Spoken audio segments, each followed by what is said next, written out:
오늘 저희가 살펴볼 자료가 이게 정말 생생해요. 한 대학교 총장님의 특강 녹취록이 있고요. 네, 그리고 바로 그 강의를 들었던 학생들의 아주 솔직한 감상문들입니다. 그렇죠. 보통 이런 건 그냥 일방적인 발표로 끝나기 쉬운데 말이죠. 맞아요. 그런데 이번 자료들은 리더가 던진 메시지가 젊은 세대 마음에 어떤 파동을 일으켰는지 그 상호작용을 그대로 보여주는 것 같아요. 맞습니다. 마치 조용한 연못에 돌멩이 하나가 딱 던져졌을 때 그 중심부터 가장자리까지 쫙 퍼져나가는 그 물결 무늬를 눈으로 직접 보는 느낌이랄까요? 와, 비유가 정말 멋진데요? 거대한 비전이 어떻게 한 사람 한 사람의 구체적인 다짐과 또 현실적인 고민으로 이렇게 변혁되는 그 과정을 따라가 볼 수 있는 아주 드문 기회인 거죠. 네, 그래서 오늘 전북대학교 양호봉 총장님의 특강 그리고 학생들의 목소리를 통해서요. 하나의 공동체가 위기를 기회로 바꾸려는 그 뜨거운 순간으로 한번 들어가 보겠습니다. 좋습니다. 학생 중심, 지역 상생, 글로벌 허브.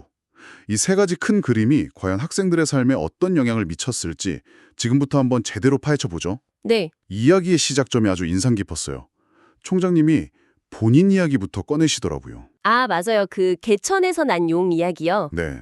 스스로를 그렇게 소개하면서 어려운 환경 속에서도 명확한 목표가 있었기 때문에 지금 이 자리까지 올 수 있었다. 뭐 이런 이야기였죠. 학생들한테 열심히 살면 무엇이든 해낼 수 있다. 이 확신을 주고 싶어 하는 마음이 느껴졌어요. 근데 그 개인적인 서사가 그냥 나 성공했다는 자랑으로만 들리지 않았다는 게 핵심인 것 같아요. 어떤 점에서요? 자료를 보면 그 이야기 바로 뒤에 대학과 지역이 처한 아주 냉정한 현실을 진단하거든요. 매년 900명이나 되는 학생들이 학교를 떠나고 있고 인구는 줄고 지역의 첨단 산업 기반은 약하다. 이런 위기 상황을 먼저 공유를 하는 거죠. 그렇군요. 그러니까 먼저 공감대를 형성하는 거네요. 우리 상황이 이렇게 어렵다고 솔직하게 딱 인정을 한 다음에 하지만 나도 해냈으니 우리도 함께 해낼 수 있다. 이런 메시지를 던지는 구조군요. 바로 그거죠. 위기를 그냥 덮어두는 게 아니라 그 위기 위에 비전을 세우니까 메시지에 힘이 실리는 겁니다. 그냥 뜬구름 잡는 이야기가 아니라 이 절박한 상황을 타개하기 위한 구체적인 해법이라는 어떤 진정성을 얻게 되는 장치로 작용한 거고요. 그래서 그 핵법으로 나온 청사진이 바로 그 유명한 세 가지 학생 중심, 지역 상생, 글로벌 허브였군요. 네. 근데 사실 학생 중심이라는 말은 어느 대학이나 다 쓰는 슬로건이잖아요. 전북대 학생 중심은 구체적으로 뭐가 다르다고 하던가요? 아주 좋은 질문입니다. 총장님이 강조한 건 학생들이 스스로를 융합형 인재로 만들 수 있도록 판을 완전히 새로 짜겠다는 거였어요. 판을 새로 짠다. 네. 그러니까 전공의 벽에 가두는 게 아니라 학생들이 원하는 공부를 정말 마음껏 넘나들 수 있게 길을 터주겠다는 거죠. 이건 잠시 후에 학생들 반응 보면서 더 자세히 이야기해보죠. 알겠습니다. 그리고 두 번째, 지역 상생은 대학의 성장은 지역 발전과 같은 지표를 써야 한다. 이 한마디로 요약이 돼요. 대학과 지역을 거의 운명 공동체로 보는 거네요. 그렇죠. 대학만 잘 나가는 게 아니라 지역의 첨단 산업을 같이 키우고 대학이 그 심장이 돼서 인재를 공급하겠다. 이런 약속인 셈이죠. 그럼 마지막 글로벌 허브는 어떤 그림인가요? 이건 학령인구 감소라는 이제 피할 수 없는 위기에 대한 정면 돌파 전략이라고 볼 수 있어요. 국내 학생만으로는 한계가 명확하니까 전 세계의 우수한 학생들을 유치해서 대학의 체질 자체를 국제적인 수준으로 바꾸겠다. 이런 거죠. 근데 여기서 정말 재미있는 건 이 세 가지가 따로 노는 게 아니라는 점이에요. 어떻게 연결되죠? 자, 보세요. 외국인 유학생을 많이 유치해서 글로벌 허브가 되면요. 네. 그 인재들이 졸업하고 나서 지역 첨단 산업에 자연스럽게 스며들어서 기여를 하고 지역 상생. 우리 학생들은 그 다양한 외국인 학생들하고 교류하고 경쟁하면서 저절로 융합 인재로 성장하게 되는 학생 중심. 이런 그림을 그리는 겁니다. 와, 마치 세계의 톱니바퀴가 딱 맞물려서 거대한 엔진을 돌리는 그런 느낌인데요. 정확합니다. 그렇게 유기적인 시스템을 꿈꾸는 거죠. 자, 그럼 이 거대한 비전이 학생들한테는 어떻게 다가왔을까요? 저는 자료를 읽다가 정말 의외의 지점을 발견했어요. 보통 이런 강연 들으면 저 정책 좋다 나쁘다 이런 평가부터 할 것 같은데 그쵸? 가장 먼저 나타난 반응이 놀랍게도 자기 성찰이더라고요. 맞아요. 그 부분이 정말 흥미롭죠. 리더는 공동체의 미래를 이야기했는데 학생들은 각자 자신의 과거, 현재, 미래를 돌아보기 시작한 거예요. 네, 한 학생은 감상문에 이렇게 썼더라고요. 강의 듣는 내내 스스로한테 질문을 던졌다고요. 현재 나는 목표가 있는가? 그 목표를 이루기 위해 지금 어떤 노력을 하고 있는가? 라고요. 리더의 이야기가 그냥 바로 자신의 삶을 비추는 거울이 된 거죠. 왜 그랬을까요?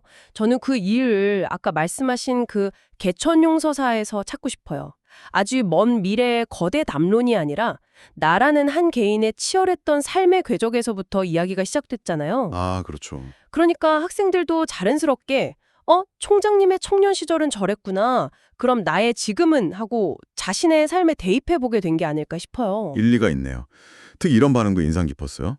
일부 학생들이 총장님 강의를 통해서 자신이 하고 싶은 일에 솔직해지고 도전해보는 청춘을 살아도 괜찮다는 안심을 받았다. 이렇게 표현했더라고요. 안심이요. 네. 부모님이 권하는 안정적인 길, 예를 들면 공무원 같은 그런 길 대신에 내 가슴이 뛰는 일을 선택하는 것에 대한 막연한 불안감이 있었는데 그걸 리더가 확신에 찬 목소리로 지지해주니까 큰 위로와 용기를 얻었다는 거죠. 아, 그 안심이라는 표현이 참 많은 걸 담고 있네요. 그런데 또 다른 한편으로는 이런 생각도 들었어요. 리더의 성공 신화가 오히려 어떤 학생에게는 부담으로 다가오진 않았을까? 이런 총장님은 저렇게 성공했는데 나는 과연 할 수 있을까? 하는 식으로. 아, 그럴 수도 있겠네요. 하지만 적어도 조이가 본 자교석 학생들은 대부분 긍정적인 자극을 받은 것 같아요. 네, 그런 것 같습니다. 편입을 심각하게 고민하던 한 학생의 변화가 대표적인데요. 강의를 듣고 마음을 바꿨다고 해요.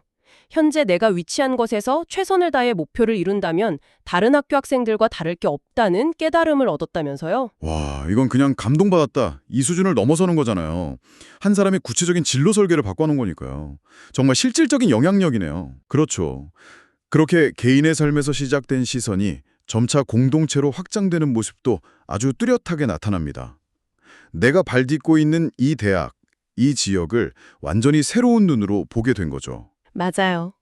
자료 읽다가 이 부분이 정말 인상 깊었는데 한 학생이 전북대학교가 과거에 왕실이랑 도민들의 기부로 세워졌다는 역사적 배경을 듣고 나서요. 지역의 발전과 대학이 깊게 연관되어 있다는 말에 긴장감을 느꼈다고 표현했더라고요. 아, 긴장감. 네, 보통 이런 강연 들으면 감동이나 희망을 이야기하잖아요. 근데 왜 하필 긴장감이었을까요? 와, 정말 예리한 지적인데요. 그 긴장감이라는 단어는 이제 더 이상 남의 이야기가 아니라는 뜻 아닐까요? 아, 나도 이 공동체의 일원으로서 어떤 책임감을 가져야 하는구나 하는 자각이 들었기 때문에 그냥 편안한 감동이 아니라 정신이 번쩍 드는 그런 긴장감을 느꼈을 거라고 봅니다. 수동적인 관객에서 능동적인 주체로 인식이 전환되는 순간인 거죠. 그 인식의 전환이 직업 간의 확장으로 이어진 사례도 있었어요. 교직을 준비하는 한 학생의 소감이었는데 이전까지는 교사의 역할을 그냥 교과목 잘 가르치는 사람 정도로만 생각했대요. 대부분 그렇게 생각하죠. 그렇죠. 그런데 강의를 듣고 지역사회와 한국사회를 발전시키는 학교를 만드는 것 또한 교사의 중요한 역할임을 깨달았다고 합니다. 거기서 그치지 않고 앞으로 지역사회의 성장과 발전을 고려한 교수 학습 지도안을 직접 짜보겠다는 구체적인 다짐으로까지 이어지죠. 맞아요. 거대한 비전이 한 예비교사의 교육 철학을 바꾸고 미래의 실천 계획까지 만들어낸 겁니다. 정말 놀라운 파급력이에요. 이렇게 개인적인 다짐이나 공동체에 대한 생각까지 하게 만들었다니 정말 대단한데, 결국 학생들이 가장 신경 쓰는 건 그래서 내 학교 생활이 구체적으로 어떻게 바뀌는데 아니겠어요? 그렇죠. 제일 중요하죠. 자료를 보니까 가장 반응이 뜨거웠던 정책이 있더라고요. 네, 바로 그 학사 구조의 유연성에 대한 부분이었죠. 맞습니다. 내년부터 신입생은 입학할 때 전공 없이 들어와서 1년간 탐색 기간을 갖고 2학년 때 전공을 정하고 또 재학생들은 전과나 복수 전공의 문턱을 거의 없애다시피 낮추는 정책이었죠. 네. 한 학생은 이걸 마치 좋은 외국 대학들처럼 자유롭게 공부할 수 있는 분위기를 만드는 정말 반가운 정책이라고 평가했어요. 솔직히 저도 대학 다닐 때 전과하고 싶다는 생각 많이 했는데 아, 그때는 정말 힘들었죠. 네, 정말 하늘의 별 따기였거든요. 이걸 보면 요즘 학생들은 정말 선택지가 많아졌네요. 총장님의 기대는 이게 단순히 학생들의 선택권을 넓히는 데서 그치지 않는 것 같아요. 학과들 간의 건전한 경쟁을 유발해서 교육의 질 자체를 끌어올리는 일종의 선순환을 만들 거라는 데 있었어요. 이제는 전공 하나만 깊게 파는 시대가 아니라 부전공이나 복수전공을 통해서 자신만의 무기를 갖춘 융합형 인재가 되어야 살아남을 수 있다. 이 점을 계속 강조했죠. 하지만 학생들의 반응이 마냥 긍정적이지만은 않았습니다. 여기서부터가 이 자료들의 진짜 백미라고 할 수 있는데요. 아주 현실적이고 날카로운 질문들을 던지기 시작하더라고요. 그렇죠. 비판 없는 지지는 맹목적일 수 있잖아요. 학생들이 정말 진지하게 이 변화를 고민하고 있다는 증거라고 봅니다. 네, 한 학생이 이런 의문을 제기했어요. 전과의 장벽을 이렇게 낮춰버리면 소위 잘 나가는 소수의 유망학과에만 학생들이 전부 몰리는 것 아닐까요? 그러면 기초학문이나 비인기학과는 고사하고 학문적 다양성이 오히려 줄어드는 부작용이 생길 수 있습니다. 정책의 그림자를 정확히 짚어낸 거죠. 정말 중요한 지적이죠. 효율성과 경쟁력만 너무 강조하다 보면 다양성이라는 더 큰 가치를 잃을 수 있다는 경고니까요. 이건 대학 본부에서 가장 깊게 고민해야 할 부분일 겁니다. 학생들 걱정이 진짜 일리가 있던데요. 인기학과 쏠림 현상은 정말 현실적인 문제잖아요.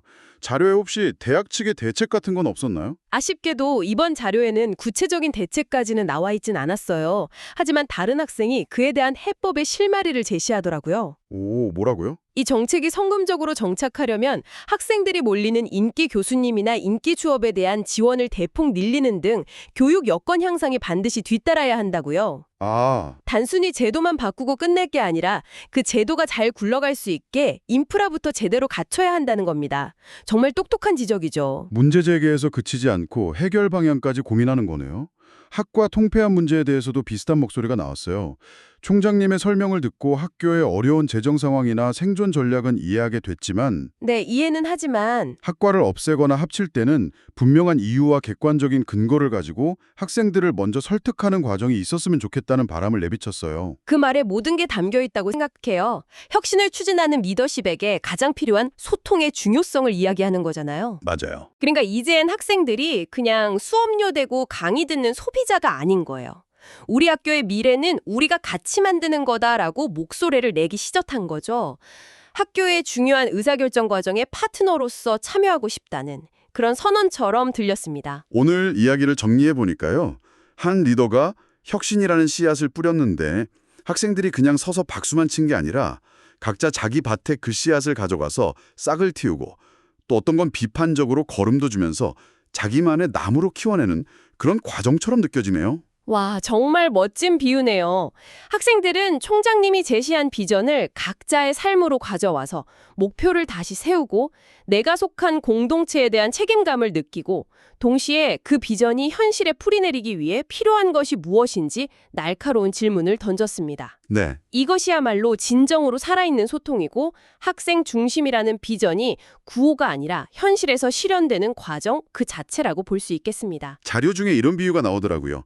대학의 혁신은 마치 펌프를 설치해서 자연스럽게는 흐르지 않는 물을 낮은 곳에서 높은 곳으로 억지로라도 흐르게 만드는 것과 같다고요. 그렇다면 오늘 우리가 살펴본 학생들의 목소리는 그 펌프가 설치되는 것을 지켜보면서 과연 저 물길이 어디로 향해야 하는가? 혹시 저 물이 닿지 않는 메마른 땅은 어떻게 할 것인가를 함께 고민하는 성숙한 주인식의 발현이 아닐까요? 청취자 여러분이 속한 조직이나 커뮤니티에도 지금 변화의 펌프가 설치되고 있을지 모릅니다. 그 변화의 물길을 당신은 어디로 향하게 하고 싶으신가요? 그리고 그 과정에서 당신은 어떤 질문을 던지고 계신가요?